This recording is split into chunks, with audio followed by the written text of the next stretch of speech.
Extra work. While Henry was away at crew, the Fat Controller needed to find another engine to do his work. "Any volunteers?" he asked the engines that night in the shed. The engines all looked away. They had enough work to do. Then, Edward spoke up. "I'd be happy to help, sir," he smiled. "You?" laughed Gordon. "You can't handle all that work on your own." "Maybe not," said Edward, "but I'll do my best." "Very well, Edward," said the Fat Controller. "You can start tomorrow with the flying kipper." So early the next day, Edward set off across the island with the flying kipper. He made good time at all the stations and returned to the shed just as the other engines were leaving for work. That wasn't so bad, he thought. Now for a rest. But it wasn't. "Ah, Edward, glad to see you've returned," said the Fat Controller. "Henry's usual morning goods train is due to leave shortly. Please see that it leaves on time." When Edward arrived, he found his train was much longer than any he'd ever pulled before.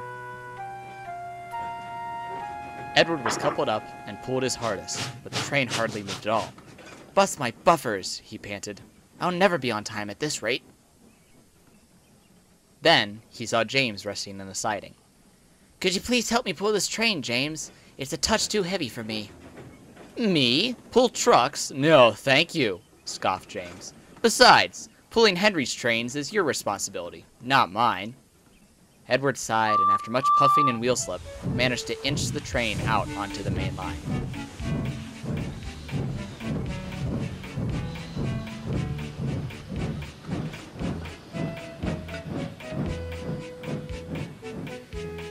Edward arrived at the station 10 minutes late, very exhausted.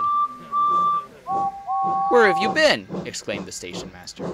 "You've got a passenger train due out in 5 minutes." With barely any chance to rest his aching rods, Edward went off to fetch the coaches. "Where have you been? Where have you been?" they clattered as Edward brought them to the platform. The poor old engine was too tired to reply. Edward tried his hardest all day, but all the extra work was beginning to wear him down. Edward felt terribly sore one night as he backed down into his berth. "Are you all right, Edward?" asked Percy, concerned. "You look rather poorly." "It's nothing a bit of rest can't take care of," said Edward with a smile. But the next day, Edward still felt dreadful.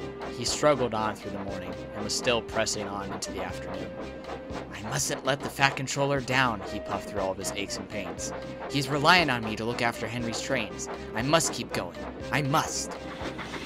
That afternoon, Edward was taking Henry's local train when he stopped at the station before Gordon's Hill. Then, Gordon arrived with the express.